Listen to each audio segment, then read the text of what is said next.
cabe mencionar la importancia que tienen este tipo de actividades, el objetivo que tienen estos coloquios, principalmente en llegar a la comunidad académica y principalmente a los estudiantes en formación de pre y posgrado, que son los principales beneficiados de estas discusiones.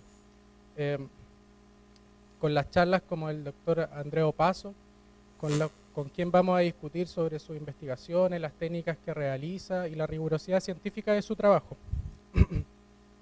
También mencionamos que los coloquios en microbiología estuvieron ausentes por un tiempo acá en Concepción y mencionamos que el hecho de poder realizar esta actividad necesita del apoyo de las autoridades pertinentes como la decana de la facultad, los profesores, los estudiantes, para el beneficio de toda nuestra comunidad.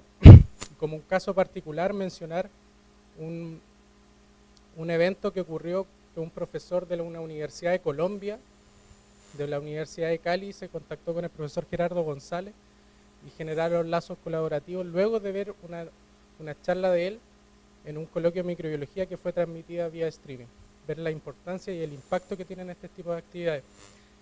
De esta forma agradecemos principalmente a los organizadores, a la Facultad de Ciencias Biológicas, a la decana, a la doctora Soraya Gutiérrez por confiar y apoyar estas actividades, a la Sociedad de Microbiología de Chile, al Laboratorio de Investigación de Agentes Antibacterianos por organizar estas actividades y a la productora de Comunicación Científica y Divulgociencia por patrocinar este evento.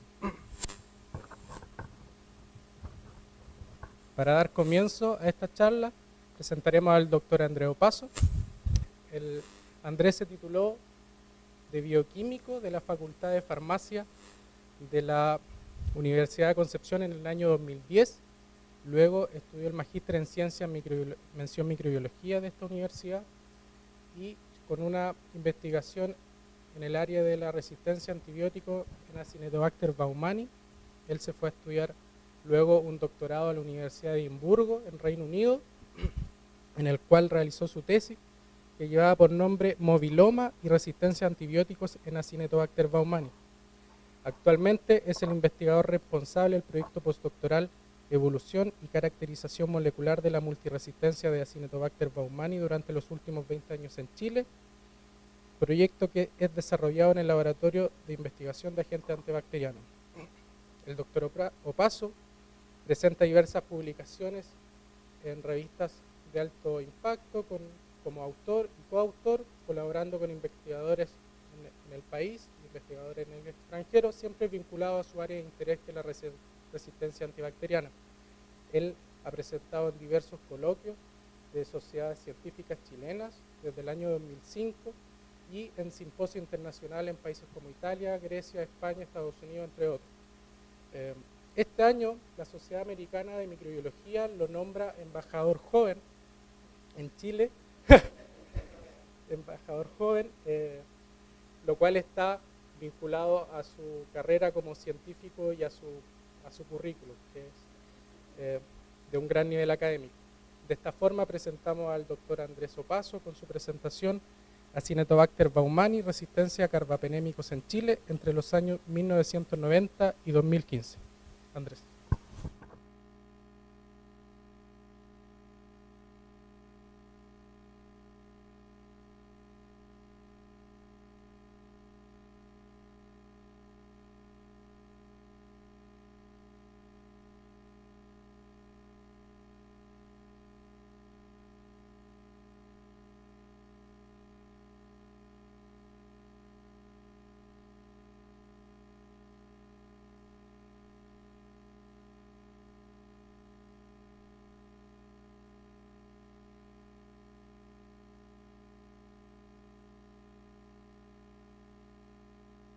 De la facultad.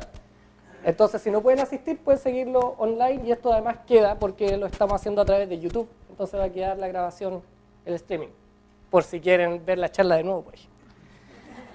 O si no, ya. Bueno, el tema de este primer coloquio, estos coloquios, tal como decía Sergio, son bien importantes para nosotros, ya que vuelven a ser organizados por la facultad, gracias al apoyo tanto de la facultad, la organización a través del departamento y el apoyo de la Sociedad Chilena de Microbiología. Por lo tanto, Van a ser una serie de reuniones que generalmente son a fin de mes, que esta es la primera, y luego van a ver ustedes el afiche, la cual vamos a invitar, o se van a invitar, gente relacionada con el área de microbiología, no solamente microbiología clínica, que van a exponer a fin de cada uno, a fin de mes, durante el primer y segundo semestre.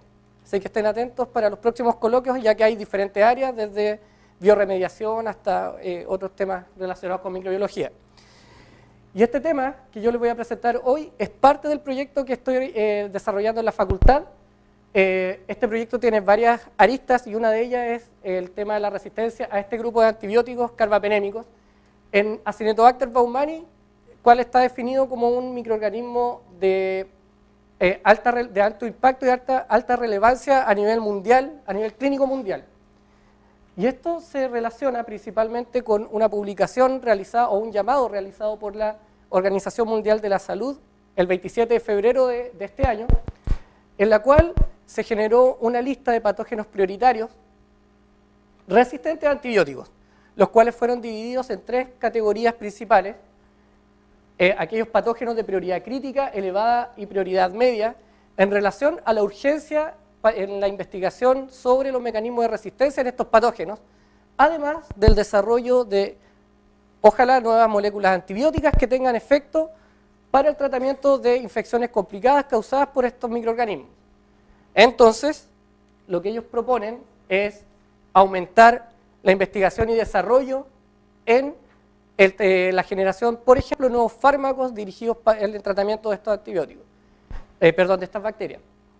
Como nosotros, o como se conoce, o de conocimiento general, sabemos que estas bacterias existe una dificultad para el tratamiento de estas bacterias, ya que normalmente son multiresistentes o extremadamente resistentes, por lo tanto las alternativas terapéuticas cada vez son menores. ¿Quiénes son los microorganismos que componen este grupo? El grupo de prioridad crítica tenemos a 3 microorganismos, o 3 grupos de microorganismos, porque tenemos enterobacterias, principalmente gram negativos, tales como Acinetobacter baumannii y Pseudomonas aeruginosa, que son bacilos gram negativos no fermentadores, y enterobacterias, tal es el caso, por ejemplo, de Klebsiella, Pneumonia y Escherichia coli dentro de este grupo, pero no son todas las Acinetobacter baumannii o todas las Pseudomonas aeruginosas. Son aquellas que además son resistentes a cierto tipo de antibióticos. En este caso, Acinetobacter baumannii, tal como sale acá, resistentes, por ejemplo, a carbapenémicos. Carbapenémicos son un grupo de antibióticos betalactámicos de última generación, utilizados para el tratamiento de infecciones complejas o complicadas causadas por estos microorganismos. Sin embargo, la cantidad o el número de aislados resistentes a carbapenémicos ha ido aumentando dramáticamente durante los últimos años en todo el mundo. No es un problema, y esto es bien importante, no es un problema solamente de países en vías de desarrollo o países más pobres, sino que esto ocurre en todas partes.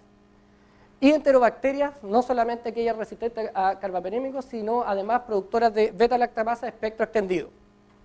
Luego está el grupo de prioridad media, alta, en la cual tenemos, este grupo es más numeroso, digamos, en las cuales tenemos a Enterococcus faecium, Staphylococcus aureus, aquí ya tenemos tanto gram negativos como gram positivos. Tenemos a Helicobacter pylori, resistente a claritromicina, Neisseria y bacteria del grupo de las salmonelas, resistente a fluoroquinolonas, y Campylobacter, resistente tanto a cefalosporinas como a fluoroquinolonas. Y en el último grupo de prioridad prioridad media, tenemos a Streptococcus pneumonia, resistente a penicilina, Haemophilus influenzae, resistente a ampicilina, y Shigella, resistente a fluoroquinolonas. Por lo tanto, dentro de estos 3 grupos, si bien todos son de prioridad para la Organización Mundial de la Salud, tenemos que el primer grupo es de una prioridad crítica, aquellos que son además resistentes a carbapenémicos. ¿Qué carbapenémicos? Principalmente imipenem y meropenem, que son aquellos de utilización clínica y que ya tenemos cepas resistentes, ante lo cual solamente existe una alternativa terapéutica que está representada por las polimixinas, las cuales son, hay controversia en su uso, ya que además son nefrotóxicas, por lo tanto no es llegar y utilizarla. ¿Cuál es la importancia de Acinetobacter baumannii en el tiempo? En un recuento de las publicaciones en PubMed durante el año 98 hasta el año 2014, esto falta una pequeña actualización, pero probablemente esto ha ido en aumento. Tenemos que si buscamos solamente Acinetobacter baumannii hay 785 publicaciones al año 2014. Ahora, si además acoplamos el término o el concepto de resistencia a antibióticos, ya tenemos un aumento significativo. Obviamente este aumento va de la mano con el aumento de los casos a nivel mundial en que involucran a Acinetobacter baumannii y resistencia a antibióticos. Si nos fijamos en el tema de resistencia específicamente a carbapenémicos, vemos que también esto ha ido aumentando, así como resistencia a colistin, que tal como yo les mencioné anteriormente, es la alternativa terapéutica en la actualidad disponible para tratar a aquellos Acinetobacter baumannii resistentes a carbapenémicos. Ahora, Acinetobacter baumannii es miembro de un grupo o un complejo de bacterias del mismo género que son fenotípicamente muy similares o están estrechamente relacionadas. Y este complejo está conformado por Acinetobacter piti, la cual es la genoespecie 3, Acinetobacter nosocomialis, la cual es la genoespecie 3CTU, y Acinetobacter baumannii, que es el principal microorganismo de este complejo relacionado o involucrado en infecciones intrahospitalarias. Sin embargo, estas tres, si bien son muy similares o están estrechamente relacionadas, presentan una gran diferencia en su comportamiento cuando genera la infección en un paciente colonizado e infectado. ¿Y en qué se traduce esto? Estas son curvas de muerte en la cual se estudió la muerte de pacientes con bacteriemias causadas por Acinetobacter, pero por diferentes Acinetobacter, o diferentes miembros del complejo de Acinetobacter baumannii. Podemos ver acá que cuando esta bacteriemia era causada o fue causada por Acinetobacter baumannii susceptible, la sobrevivencia o la probabilidad de sobrevivir alcanza prácticamente el 100%. Sin embargo, cuando esta bacteriemia fue causada por otros miembros del complejo que no sean Acinetobacter baumannii, puede ser Acinetobacter piti o Acinetobacter nosocomialis, la probabilidad disminuye, pero no tanto como en el caso de Acinetobacter baumannii multiresistente. Cuando esta bacteriemia fue causada o es causada por este tipo de microorganismos parte del complejo, la sobrevivencia disminuye aún más, cerca del 60% a los 30 días. Por lo tanto, es importante hacer esta diferenciación. No todos los Acinetobacter tienen el mismo comportamiento. Y como esta resistencia, y esto se debe principalmente a que Acinetobacter baumannii normalmente es más resistente que los otros dos miembros del complejo, tales como Acinetobacter piti y nosocomialis, presenta una mayor mortalidad y además un peor pronóstico, ya que es más difícil tratarla, hay menos alternativas terapéuticas. Y por ende, el tratamiento es diferente, es decir, si tenemos una infección causada por Acinetobacter piti o nosocomialis, probablemente el tratamiento difiera en que no sea necesario usar antibióticos de última generación, debido a que no son tan resistentes como Acinetobacter baumannii. Y por ello es importante el diagnóstico adecuado y exacto para saber qué antibiótico utilizar o qué tratamiento utilizar. Y esto fue realizado, o estas curvas fueron realizadas analizando casos de 147 pacientes, por lo tanto es un universo considerable. Esta identificación es difícil, ya que, por ejemplo, en una placa tenemos 4 Acinetobacter, de los cuales estos 3 son muy parecidos. Entonces no podemos decir cuál es cuál. Y acá tenemos Acinetobacter baumannii, piti, nosocomialis y johnsoni, que es un poco más diferente porque crece a menor, tiene una temperatura óptima diferente a los otros.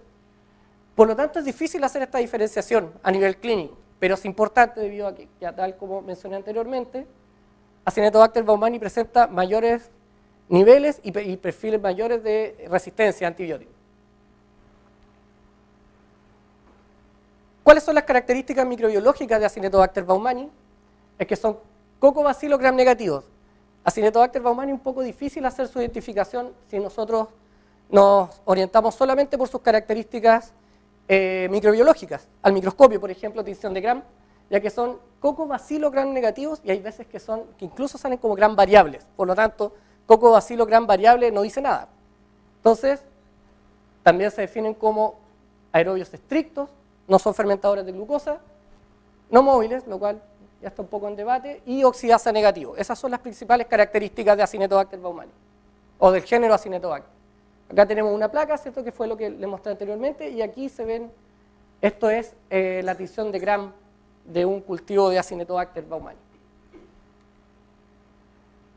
Y ahora, tocando el tema de la resistencia de Acinetobacter baumani, tenemos en este caso una línea de tiempo en que va de forma paralela el desarrollo y la introducción de nuevos antibióticos con la aparición de resistencia. Entonces tenemos que obviamente, bueno, aquí están los grupos de antibióticos, la línea roja muestra los antibióticos beta-lactámicos, la glicilciclina, están ciertos los diferentes antibióticos, aminoglicosas. Entonces tenemos que la penicilina fue uno de los primeros antibióticos en ser caracterizados y utilizados en la práctica clínica, y con todas sus variantes, en que tenemos, por ejemplo, imipenem, que es un tipo de carbapenémico, un derivado de la penicilina, pero de última generación, o de la última generación. Pero además están otros antibióticos, tanto como caramicina, micacina, y lo que podemos ver en este gráfico es que si esta fue la edad dorada del desarrollo de nuevos antibióticos, que salían moléculas casi todos los años, con diferentes mecanismos de acción. Por lo tanto, las alternativas terapéuticas eran muy grandes. Sin embargo, ya cuando vamos llegando entre el año 90 hasta el 2010, vemos que solamente hay 3 nuevas alternativas, de las cuales desafortunadamente muchas de ellas solamente están orientadas hacia gram positivos. Por lo tanto, las alternativas para el tratamiento de bacterias infecciones causadas por bacterias gram negativas, como el caso de Acinetobacter, cada vez son menores. Y a su vez, podemos ver este gráfico que muestra o está demostrando la introducción de un nuevo antibiótico y la aparición de cepas resistentes. Entonces tenemos que hacia el año 32 estaban las sulfonamidas, y aquí ya tenemos el año 75 una cepa resistente a sulfonamidas. Luego el año 49 el desarrollo de las cefalosporinas, y el 79 ya cepas resistentes, o aparición de resistencia. Aminoglicósidos se introdujeron en el año 52, y en el año 70 aparece la primera descripción de Acinetobacter multiresistente. ¿Qué quiere decir Acinetobacter multiresistente? Aquel aislado que es resistente a al menos un antibiótico de al menos 3 grupos diferentes. Por ejemplo, una penicilina, un aminoglicósido y una sulfonamida, multiresistente. Si a esto le sumamos la resistencia a carbapenémicos, ahora tenemos cepas XDR o extensivamente resistentes. Y esto ocurrió, y esto es algo que fue bien importante en la clínica de Acinetobacter, en que el año 85 comenzó el uso de antibióticos carbapenémicos, que se suponía que era una de las alternativas más potentes para el tratamiento de infecciones causadas por este microorganismo, pero el mismo año ocurrió el primer reporte de la primera cepa resistente.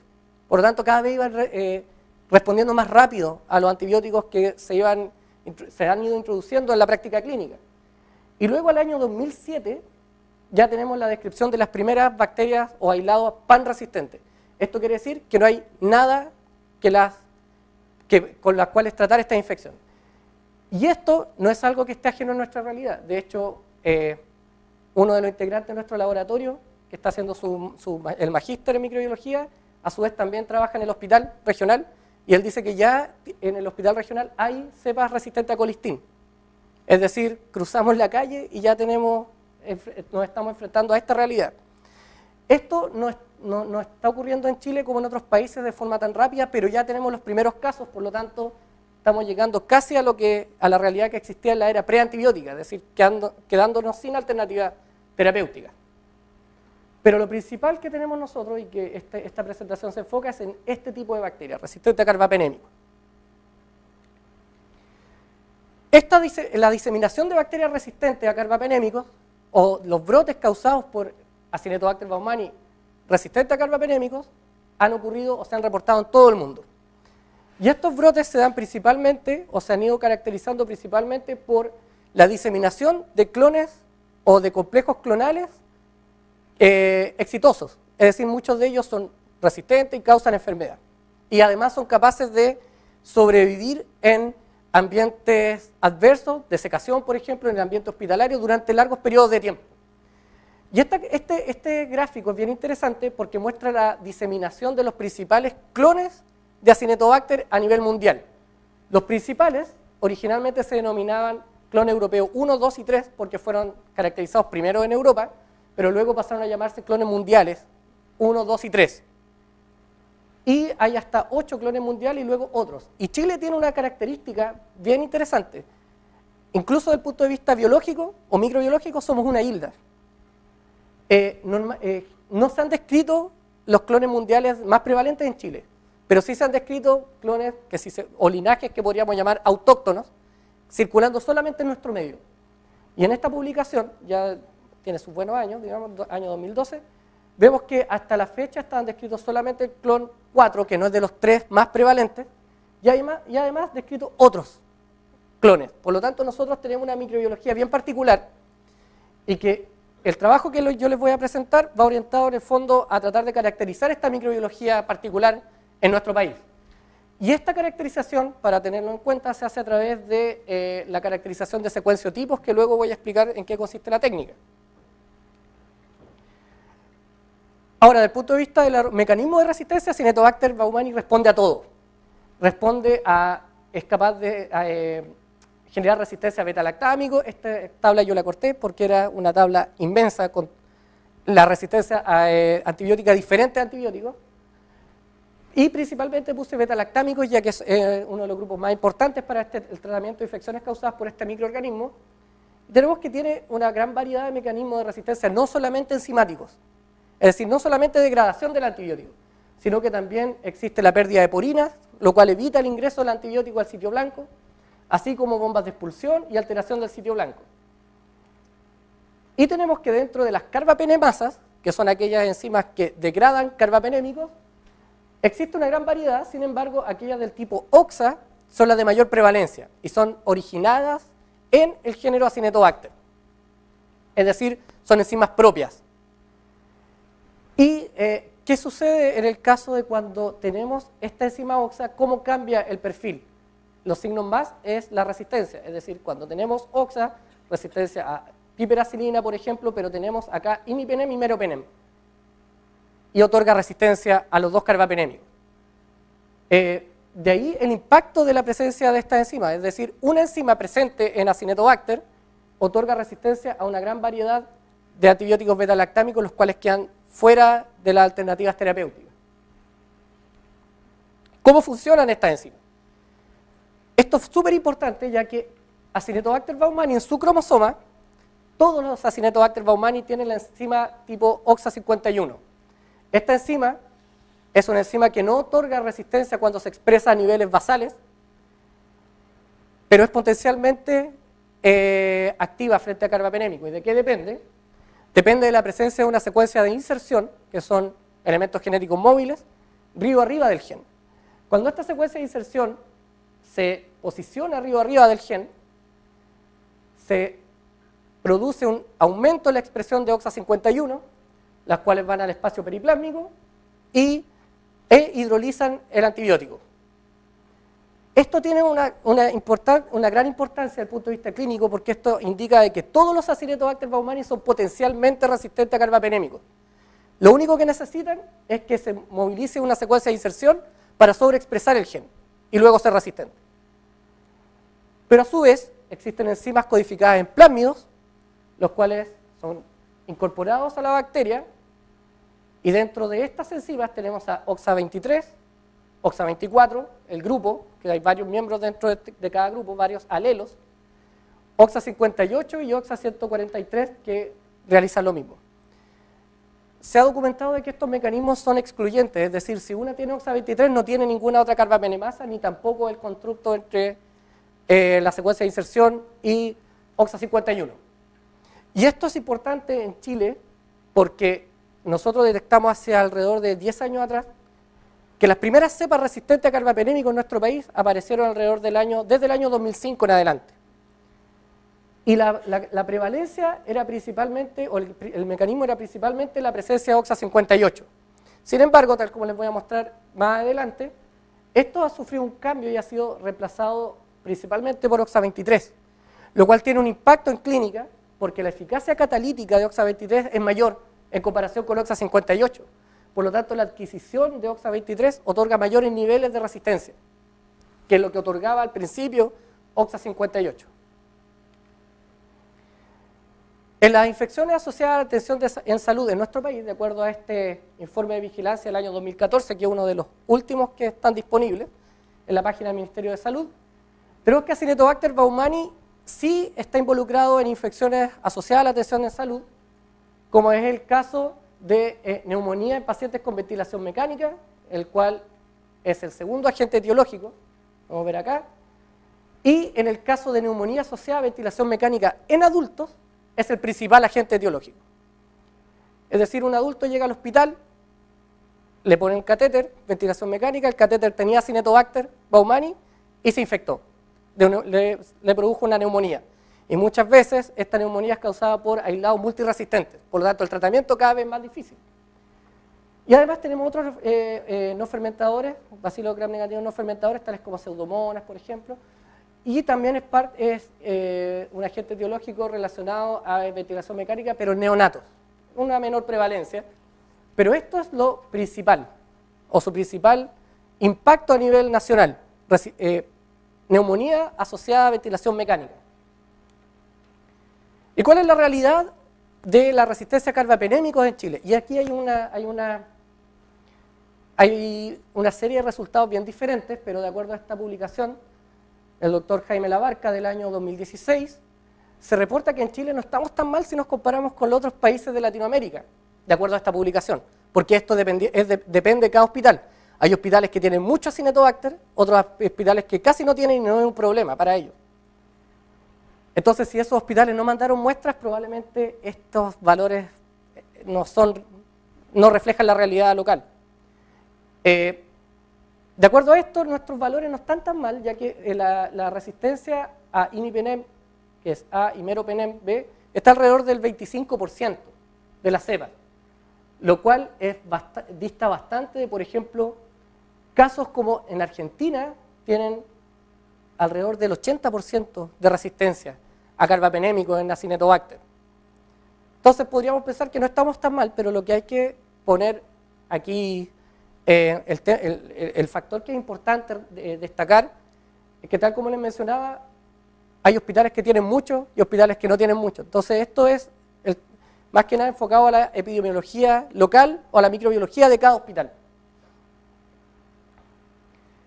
Y ahora les voy a mostrar un poco sobre los resultados y la investigación que hemos estado realizando, tal como les mencionaba al principio de la presentación.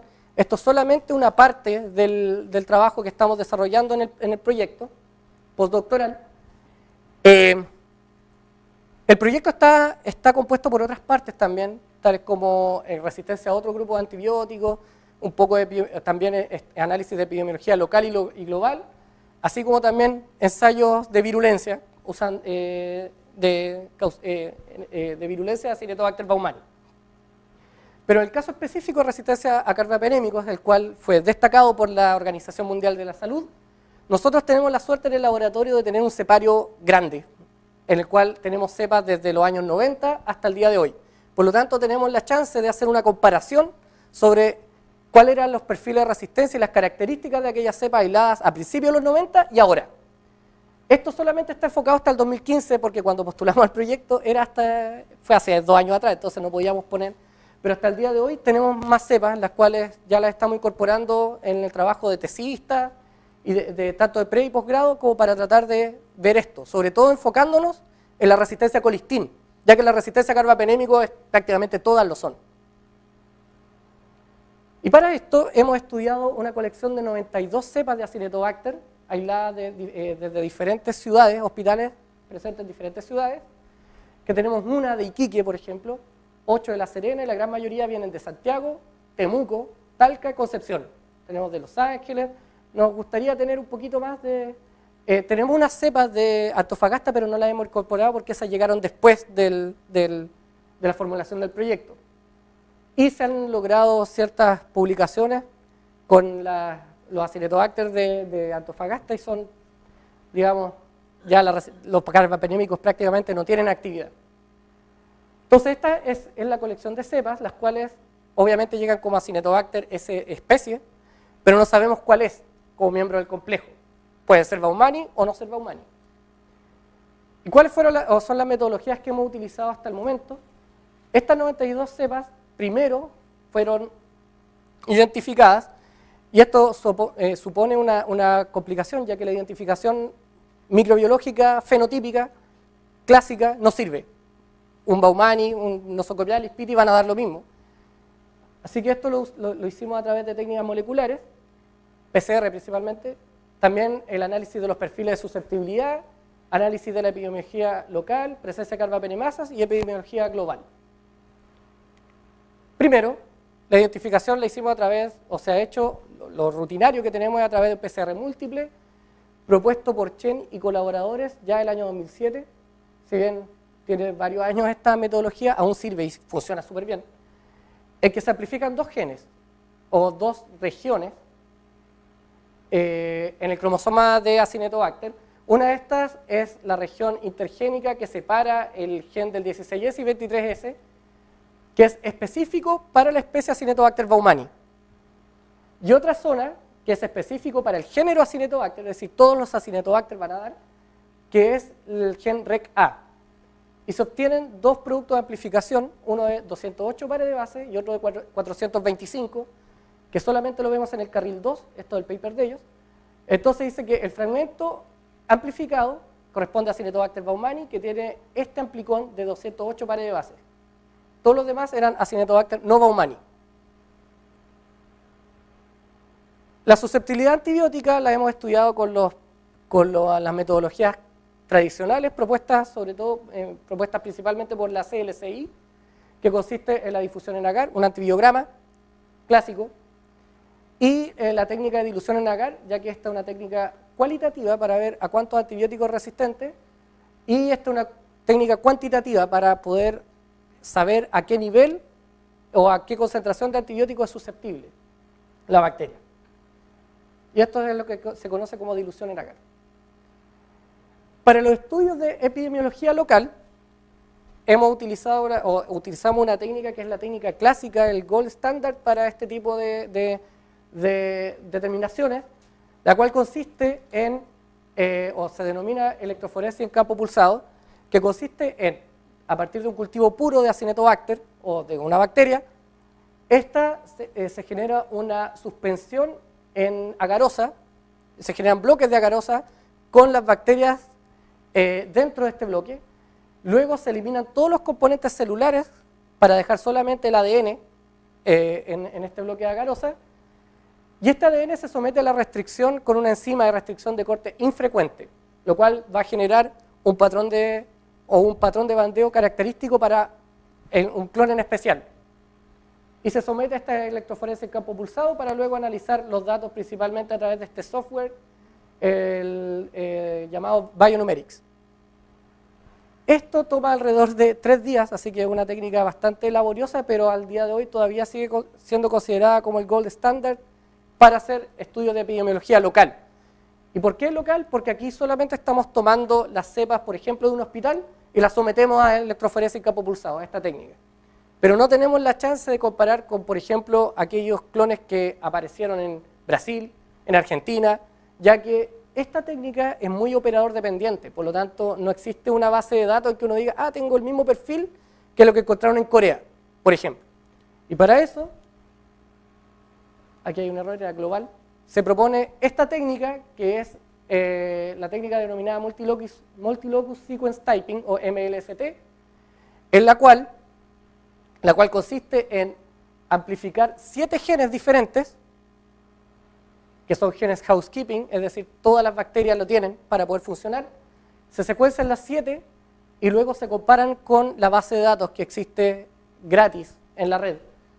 Y esta base de datos otorga una combinación específica.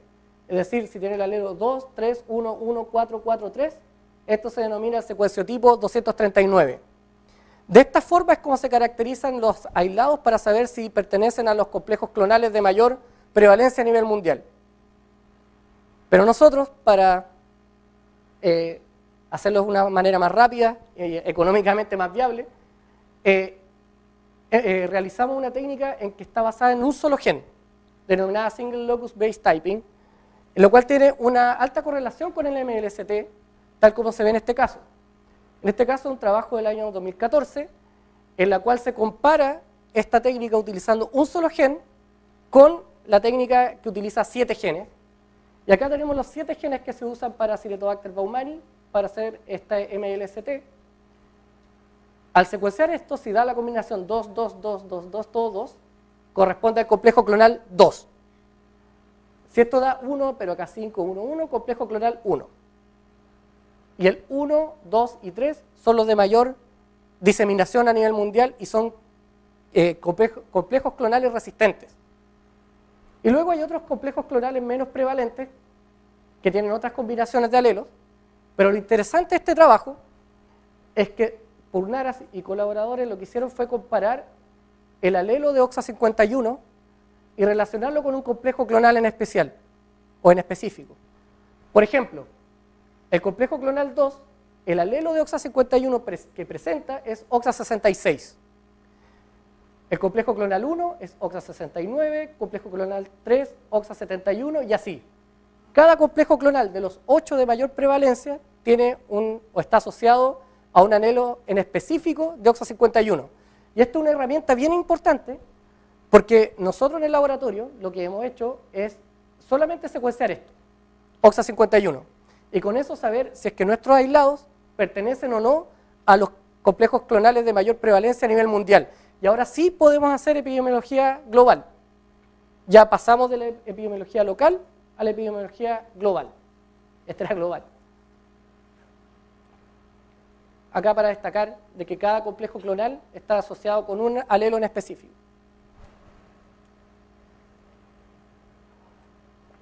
Y la detección de carbapenemasas, como última actividad, la hemos hecho tanto con amplificación y secuenciación de los principales o de los genes tipo OXA, que son los de mayor prevalencia en Acinetobacter baumannii, principalmente OXA51, que es el gen que es intrínseco a Acinetobacter baumannii, OXA23, OXA24 y 58, que son los principales grupos. Aquí nos falta OXA143, que todavía no le hemos pesquisado. Y a su vez, además de la búsqueda de este mecanismo, también la búsqueda de la asociación IS-ABA1, secuencia de inserción río arriba, con OXA51, para ver si es que la resistencia viene determinada por esta asociación o por la presencia de alguna de estas carbapenemasas. Y los resultados, no sé si puede bajar la luz un poquito, para que, ya, ahí, algo se ve, un poco mejor. Ahí sí. Entonces, lo que nosotros hemos identificado son 87 de las 92 cepas como Acinetobacter baumannii. Por lo tanto, la colección es principalmente representada por Acinetobacter baumannii. Y acá hay un gel, por ejemplo, tenemos el control negativo, el positivo, que corresponde uno a la ATCC 19606, y el negativo a Acinetobacter piti, que vemos que solamente amplifica el gen REC-A, el cual está incorporado en el PCR múltiple para todo el género Acinetobacter. Pero las especies, por ejemplo, acá hay dos, 370 y 375, ahora tenemos el doble amplicón, por lo tanto corresponden a Acinetobacter baumannii. Con esto nosotros sabemos ya con qué especie estamos trabajando, ya que fenotípicamente, como les recuerdo ahora, no se puede hacer esta diferenciación, pero sí a nivel con herramientas de biología molecular. Entonces tenemos una colección de 87 Acinetobacter baumannii, tanto susceptibles como resistentes, aisladas desde los años 90 hasta el 2015. ¿Y qué es lo que hemos encontrado? Hemos encontrado que, fijémonos en esto, entre la década o los años 90 y 99, de estas 87 cepas, 25 fueron aisladas durante este periodo. Ninguna fue resistente a imipenem, ninguna fue resistente a meropenem, y los valores de CMI, los valores promedios de CMI fueron bastante bajos, 0,6, 1,1. Por lo tanto, en esa época los carbapenémicos andaban muy bien. Eran una alternativa terapéutica, casi no teníamos resistencia y los niveles de susceptibilidad, o de resistencia, perdón, eran bastante bajos. Pero fijémonos ahora en el cambio que ocurre entre el año 2000 y 2010. Ya tenemos que 24 de las 30 cepas son resistentes a ambos, y con una CMI que ahora es de 18.9 y 18.8, tanto para imipenem como meropenem. Considerando que el punto de corte para clasificarla como resistente es de 8, entre 4 y 8 microgramos por ml. Entonces, tenemos claramente que hay un cambio significativo. Ahora las cepas, muchas de ellas ya no responden a carbapenémico. Y ahora si pasamos a 2010 y 2015, que son un periodo más corto, de las 32 cepas, 30 resistentes a carbapenémicos, con promedio de CMI de 19 y de 16. Por lo tanto, esto es un fiel reflejo de lo que está ocurriendo no solamente en nuestro país, sino que esto se condice con lo que ocurre en otros países en que cada vez los carbapenémicos tienen menos actividad. Y esto, de nuevo, si podría bajar la luz, por favor. Esto es lo que uno obtiene a partir de la electroforesis de campo pulsado. Se ve complejo y lo es. No, no es tanto. ¿Qué es lo que podemos ver acá? Podemos ver la relación genética que existe entre los diferentes aislados. Esto es el patrón de bandeo que el programa reconoce y lo compara uno con otro para ver si es que son clones o están estrechamente relacionados o no tienen ninguna relación. Entonces vemos que aquí está el porcentaje de similitud y acá está el 85%, no se ve muy bien, pero esa línea marca el 85% de similitud. Por definición, se acepta que sobre el 85% de similitud estamos hablando de bacterias que están estrechamente relacionadas genéticamente, es decir, pueden tener un ancestro común y que luego ocurrieron mutaciones que derivaron en las dos cepas o más que estamos analizando. Sin embargo, en este caso, por ejemplo, tenemos clones, 100% de similitud. El patrón de bandeo es prácticamente igual. ¿Qué es lo que quiero destacar en esto? Destacar de que esta colección de cepas, de las 87 cepas, es bastante heterogénea, no existen clones dominantes. Tenemos clones, 2 clones solamente, y lo que está en rojo son clusters, es decir, son grupos de bacterias o de cepas que presentan más de un 85% de similitud. Por lo tanto, están genéticamente relacionadas. Y esto es bien interesante porque acá no se ve muy bien, pero si no me falla, creo que lo tengo acá. El segundo clúster, que está formado por 4 cepas o aislados, fueron aislados en diferentes ciudades. Acá tenemos Concepción, creo que es, Talca. Entonces, esto está indicando de que existe una diseminación que no es una amplia diseminación, pero existe cierto grado de diseminación de Acinetobacter entre ciudades. Es decir, Talca, por ejemplo acá Temuco y Santiago, y están altamente relacionadas, sobre un 90%, en diferentes años, además. Entonces esto indica que tenemos clones que se están diseminando o cepas estrechamente relacionadas entre ciudades y que se mantienen en el tiempo. Pero además, tenemos que ya hay cepas que son MDR, no son muchas de estos clústeres. MDR, recordemos, resistente a 3 antibióticos, a un antibiótico de al menos 3 clases diferentes, dejando de lado carbapenémico. Y lo azul indica aquellas que ahora son MDR, pero además son resistentes a carbapenémico, y que son la gran mayoría de estos clústeres. Por lo tanto, tenemos una situación en que hay algunos clones resistentes a carbapenémicos diseminados, que se mantienen en el tiempo y además se diseminan en el país. Pero además, podemos también relacionar esto con la diseminación de genes de resistencia, en que tenemos clústeres bien diferentes, pero que son XDR, y que además presentan los mismos genes de resistencia. Por lo tanto, ocurren en este caso 2 fenómenos, tanto la diseminación de clones resistentes o estrechamente relacionados, además de la transferencia horizontal de genes de resistencia.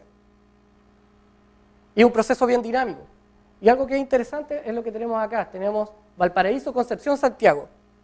3 ciudades diferentes, pero que tienen cepas que están altamente relacionadas y aisladas en diferentes años, 2011 y década del 90, con diferentes perfiles. La década del 90 eran MDR solamente, y año 2011, creo que es, en Santiago, XDR. Entonces esto está dando cuenta de que probablemente estas cepas fueron capaces de captar un gen de resistencia, que le otorgó ahora resistencia a carbapenémico y se mantuvo en el tiempo. Y migró de una ciudad a otra. Bueno, migró la bacteria.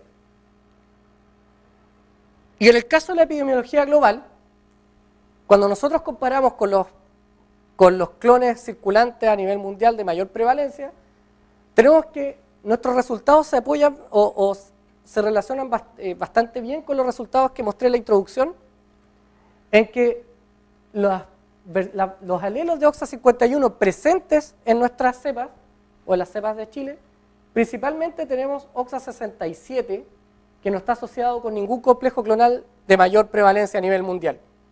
Es decir, nuestra microbiología, una vez más, o lo que tenemos circulando, las cepas circulantes, son nuestras, son autóctonas. Pero a su vez, también tenemos algunas cepas que están relacionadas con los principales complejos clonales, sobre todo complejo clonal 1. De toda esta colección, tenemos 6 que tienen OXA69, que es aquel que está relacionado con el complejo clonal 1, descrito, por ejemplo, en Italia. Entonces, esto también está dando cuenta de que hay una migración de complejos clonales o linajes desde otros países, por ejemplo, Europa, Italia en Europa, a Chile. Y otros complejos clonales no muy prevalentes, como el complejo clonal 15, que presenta la variante OXA51 propiamente tal, con 19 aislados. Y tenemos OXA219 que no tiene ninguna relación con ningún complejo clonal. De hecho, la primera descripción de OXA219 fue en Chile. Entonces, probablemente este grupo corresponde a un complejo clonal propio nuestro, presente en nuestro medio, y que es resistente. Entonces nosotros tenemos una realidad un poco diferente con nuestro propio clon, pero nuestro propio clon resistente.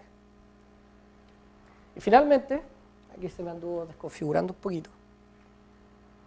En el caso de los genes de carbapenemasa, tal como yo les mencionaba anteriormente, tenemos que 15 cepas presentaron el gen o algún gen de la familia OXA58, de las cuales ninguna fue aislada, obviamente esto es cero porque entre los años 90 y 99 no teníamos nada de resistencia a carbapenémico, pero de los cuales 11 fueron identificadas en aislados obtenidos entre el año 2000 y 2009, y 4 solamente entre el año 2010 y 2015.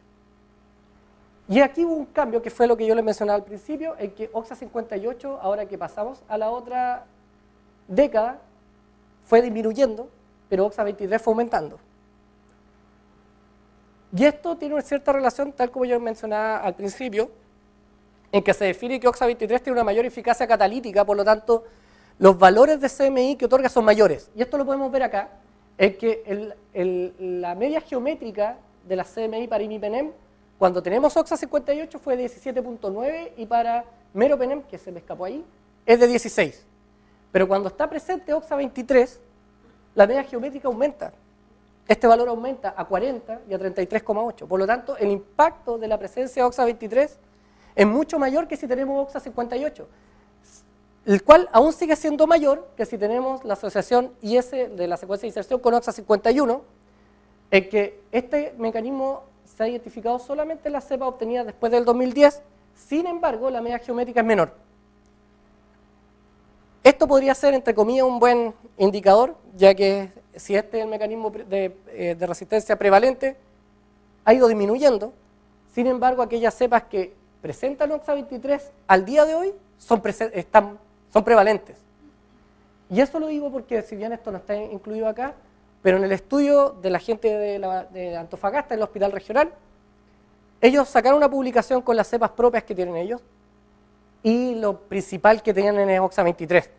Por lo tanto, esto podría estar pasando a nivel país, si bien aparecen algunas con esto, pero lo más prevalente es OXA23, lo cual produce este cambio, además alrededor de 2 veces el valor. Entonces, como conclusiones de esta presentación y de esta parte del proyecto que les quería mostrar, primero, el aumento significativo de la resistencia a carbapenémicos durante los últimos 25 años. Tenemos que Acinetobacter en el primer periodo de estudio fue prácticamente cero, los valores de CMI muy bajos, lo cual era muy bueno, pero con el aumento del uso de estos antibióticos en clínica, también las bacterias van respondiendo y por lo tanto se van haciendo cada vez más resistentes. Y esto lo podemos ver en este trabajo, cómo ha ido evolucionando esta resistencia. Con una predominancia de los linajes autóctonos. Probablemente nosotros tenemos linajes propios presentes acá, pero que sí son resistentes a carbapenémicos. Y esta alta policlonalidad que la vimos en el campo pulsado, probablemente podría dar cuenta de los fenómenos de transferencia horizontal, conjugación, en que se transfiera un gen de resistencia a carbapenémicos a otro clon diferente. Y estos clústeres determinados por campo pulsado están presentes tanto en distintas ciudades y años. Por lo tanto, tenemos clones que son más exitosos en nuestro medio, que son capaces de que se han diseminado entre diferentes ciudades y además se mantienen en el tiempo. Y Acinetobacter baumannii es una bacteria bien difícil de erradicar del ambiente hospitalario, ya que es muy resistente, forma biopelícula, resiste a los desinfectantes. Por lo tanto, de hecho tenemos una tesis de pregrado que está enfocada en el estudio de la formación de biopelículas de Acinetobacter baumannii para poder analizar o poder estudiar este fenómeno desde otra perspectiva, no solamente desde el desarrollo de nuevos antibióticos, porque ya cuando Acinetobacter baumannii causa la infección es muy difícil sacarlo. Entonces la idea es tratar de evitar que llegue al paciente. Y esto se debe principalmente a la evolución de distintos mecanismos enzimáticos, lo cual genera esta variación en los niveles de resistencia. Nosotros probablemente tengamos una predominancia de OXA23 en nuestro medio, lo cual esto genera que los valores de resistencia se eleven de acuerdo a qué tipo o a qué gen de resistencia tenemos. Por lo tanto, es muy importante la vigilancia de Acinetobacter baumannii resistente a carbapenémicos. ¿Por qué?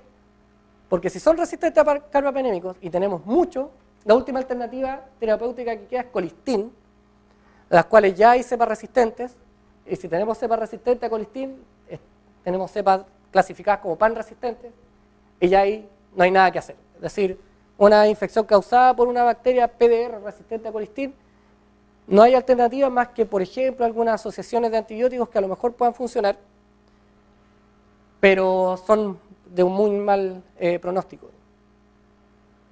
Y eso era para terminar.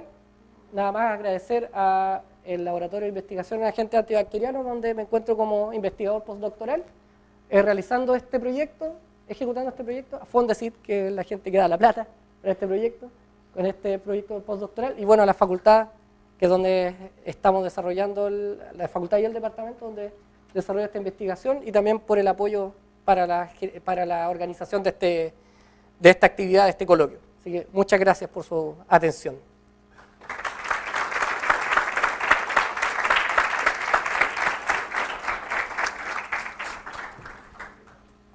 Bueno, ahora tenemos un par de minutos para poder discutir estos temas que presentó Andrés, estas conclusiones en torno a su investigación que sin duda son conocimientos muy importantes para el país, que ojalá nos pudieran, no solamente quedaran acá, sino que de alguna forma se pudiera salir de esta sala y llegar a los médicos o a las personas encargadas de tomar esta información y aplicarla de alguna forma.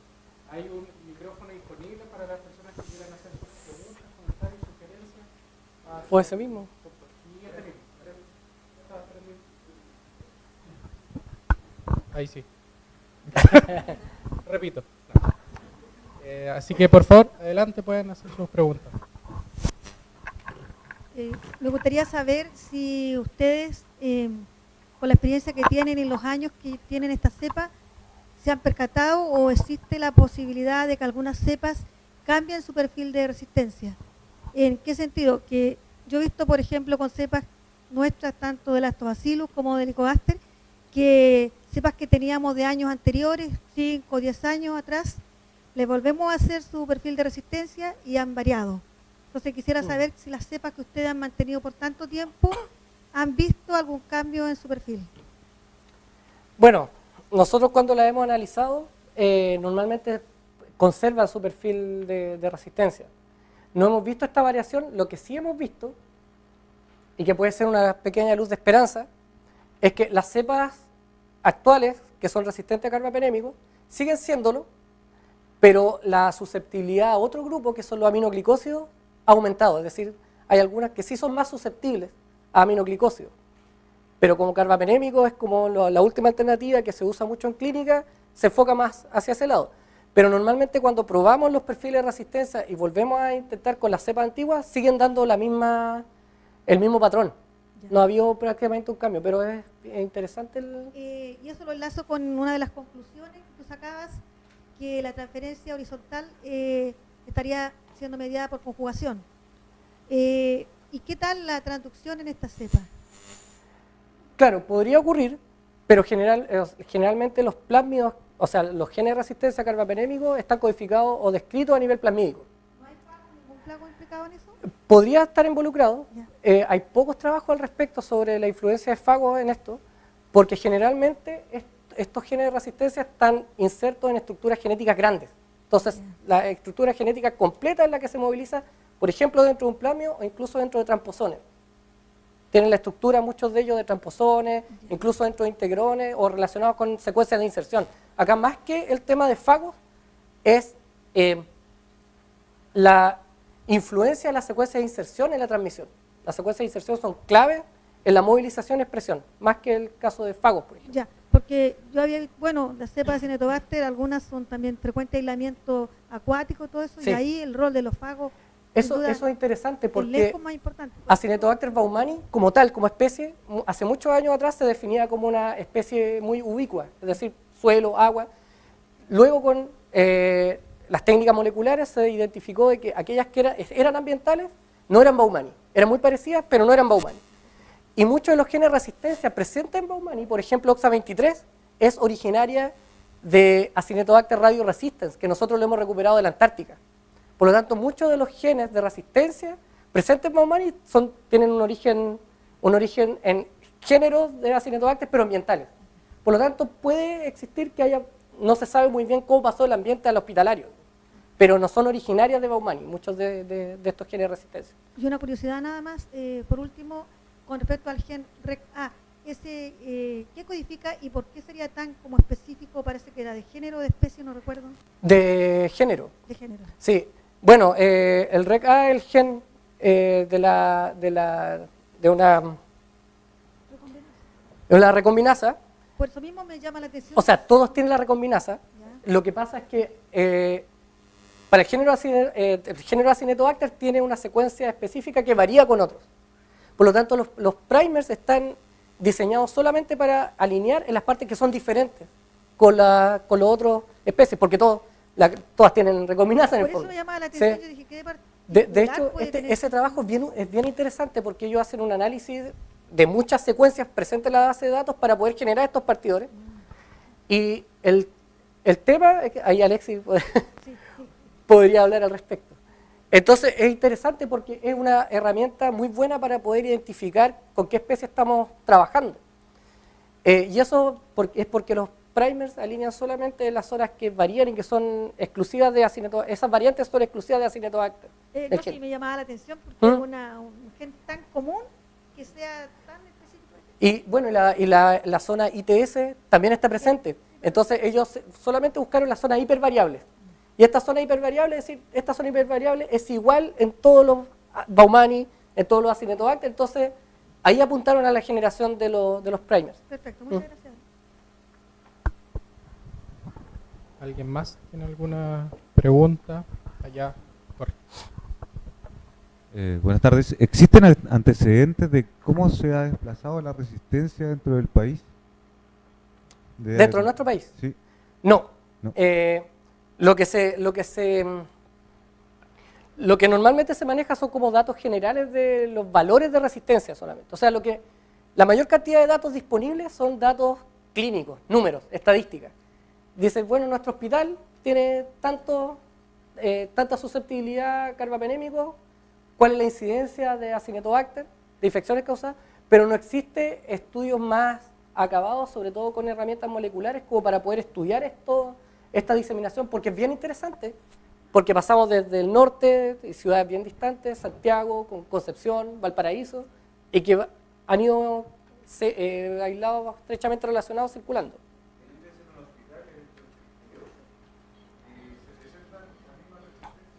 Teóricamente es restrictivo, pero con lo que vemos acá, pues, estamos viendo de que pueden igual desplazarse, qué sé yo, un portador sano puede ir de un lugar a otro portando un Acinetobacter y lo va desplazando.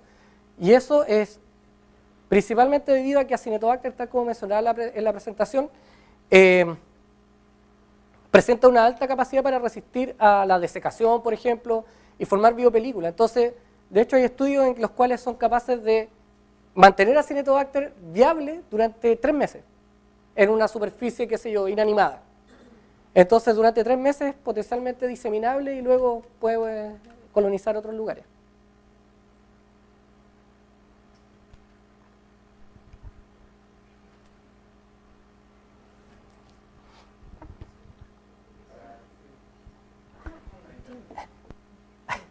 Yo iba a colaborar en relación a la última respuesta de Andrés, que no podemos olvidar que hoy día hay traslado de pacientes.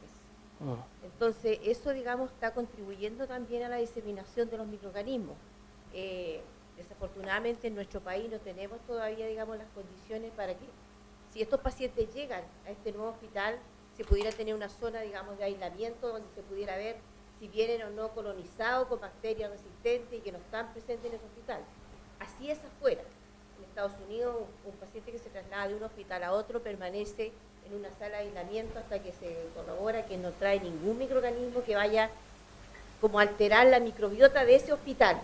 Aquí desafortunadamente no, entonces por lo tanto hay traslado de pacientes, entonces estamos trasladando microorganismos de una zona a otra, de una ciudad a otra, de una región a otra.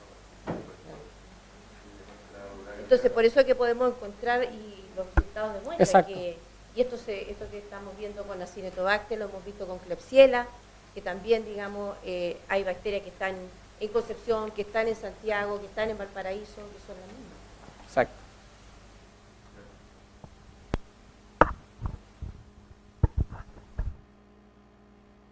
Con respecto a lo de la diseminación de los microorganismos, ¿a eso no se le podría sumar también los problemas que hay hoy en día con respecto al, por ejemplo, enfermeras o otro personal del laboratorio que salen con sus uniformes a la calle a comprar pan, a tomar la micro, y andan con su uniforme dando vueltas por todas partes y que técnicamente en la ropa podrían llevar de estos microorganismos y que al final de cuentas eso deja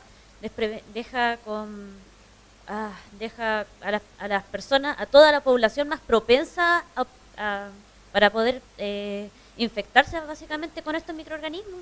O sea, ese es uno de los mayores factores que juegan factor importante en la diseminación de microorganismos resistentes hospitalarios. Una de las formas más fáciles de frenar esto es simplemente el lavado de manos.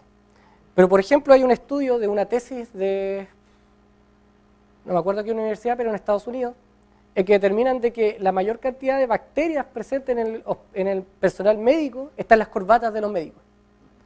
Entonces, ¿qué estaría dando cuenta de esto? Es que el médico va, tiene su corbata, puede que se lave las manos o no, pero después sale, va a comprar y disemina. Y puede pasar, por ejemplo, una bacteria que está teniendo mayor implicancia en infecciones intrahospitalarias o infecciones asociadas a lesiones de salud es Stenotrophomonas maltophilia. Esta bacteria es de origen acuático derechamente, pero la bacteria esta especie tiene un gen de resistencia, tiene una metalobeta-lactamasa, es decir, es resistente a carbapenémico y naturalmente insusceptible a carbapenémico. Y han habido casos de infecciones causadas por este microorganismo en que han contaminado el agua que se usa en los hospitales. Entonces, esto está dando cuenta claramente de que algo del ambiente se está transportando, entonces la barrera que normalmente existía entre hospital y comunidad ya cada vez más difusa. Porque este traspaso de bacterias, tanto por lo que decía la profesora Elia, así como otros factores, está favoreciendo a este traspaso y a que cada vez esta barrera se vaya diluyendo.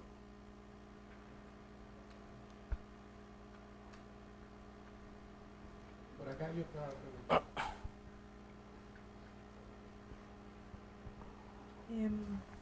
¿Para aprender esto? ¿Podría existir alguna influencia como factor en el mismo trabajo académico cuando se enseña a estudiantes y trabajan con bacterias o cosas así? ¿Podría existir también una influencia o es más despreciable? Podría existir influencia, pero los estudiantes son bien porfiados. No. Podría existir, y por eso se trata siempre de recalcar de cuando trabajen con bacterias, el trabajo con guantes, sobre todo cuando trabajan con bacterias multiresistentes. Hay laboratorios en los cuales hacemos experiencias con bacterias resistentes. Sin embargo, a nosotros nos falta un poquito más ajustar en el tema del control de microorganismos. Así como se criticaba, por ejemplo, el hecho de que personas que trabajan en el hospital salen con su delantal, hay que reconocer que también en la facultad a veces también lo hacemos. Entonces, lo ideal sería a lo mejor tener un delantal en una parte, salir y usar otro delantal y no mover. Eso es lo recomendable y no cuesta mucho, así que eso depende de cada uno y evitar este mismo traslado de microorganismos. Pero claro, hay un tema también de educación, sobre todo los alumnos, de tratar de hacer que tengan conciencia del flujo de cepa.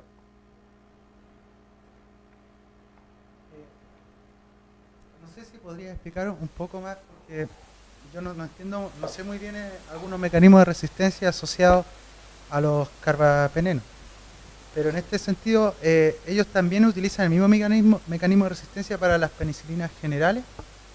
Esa es una pregunta interesante porque las beta-lactamasas actúan hidrolizando el mismo sitio blanco de todos los beta-lactámicos, que es el anillo beta-lactámico. Pero las carbapenemasas tienen actividad frente a la mayoría de los beta-lactámicos, excepto cefalosporinas de tercera generación, por ejemplo, que se usan en clínica y ahí el mecanismo es mediado por otro grupo de enzimas.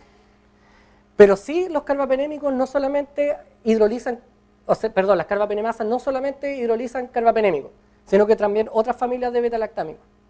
Por lo tanto, la sola presencia además lleva a que sean resistentes a familias anteriores, exceptuando algunos casos específicos como ciertas cefalosporinas.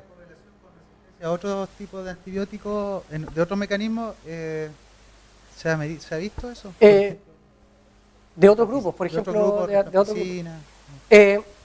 No, o sea, como los mecanismos son diferentes, generalmente se asocia con resistencia a beta-lactámico en general. Sin embargo, muchas de estas bacterias no tienen solamente un mecanismo de resistencia, sino que presentan múltiples mecanismos a la misma vez. Nosotros hemos detectado en cepas que son resistentes a carbapenémicos también enzimas modificantes de aminoglicósidos. Por lo tanto, de una sola vez, o sea, la bacteria es resistente a su vez a aminoglicósidos y carbapenémicos, pero por mecanismos diferentes, pero son capaces de acumular múltiples mecanismos de resistencia. ¿Y los inhibidores clásicos de beta-lactamasa afectan a este tipo de...? La verdad es que la gran mayoría de los inhibidores van asociados a tratar de evitar a mejorar la acción de cefalosporinas de tercera generación. Muchas de ellas, por ejemplo, ceftazidima, ahora está Vivactam, que funciona que está tratando de sacar al mercado. Pero en sí, inhibidores de carbapenemasa no he visto o no hay un desarrollo muy amplio, sino que asociar un inhibidor con una cefalosporinasa. O sea, sí, una cefalosporina, perdón. Yo quiero complementar un poquito eso porque Andrés mostró muy bien que las principales carbapenemasas en Acinetobacter son del tipo OXA. Y las OXA no son inhibidas por los inhibidores de beta-lactamasas que habitualmente conocemos, ¿no es cierto? Tazobactam, ácido clavulánico. Entonces es bien difícil, es tan difícil que el diagnóstico si tiene o no tiene una beta-lactamasa es complejo, porque no hay inhibidores que permitan hacer un test fenotípico rápido. De tipo OXA, digamos. El tipo OXA, así, tipo test de sinergia, como se detectan las otras beta-lactamasas. Entonces, es complejo el tema, y por eso que yo creo que es importante enfatizar algo que terminaba Andrés, que lo ideal es evitar que Acinetobacter llegue al paciente, porque esto es una bacteria, si bien es cierto que afecta a los pacientes, es una bacteria ambiental, pero del ambiente hospitalario. Es decir, no es una bacteria que vamos a encontrar en el río, claro, sino que la vamos a encontrar en el ambiente hospitalario. Por lo tanto, lo que hay que hacer es evitar que esta bacteria llegue al paciente. Y ahí las medidas más básicas y más baratas son lavarse las manos, tomar las medidas, no romper, ¿no es cierto?, o quebrantar las normas de diseminación de estas bacterias a nivel hospitalario.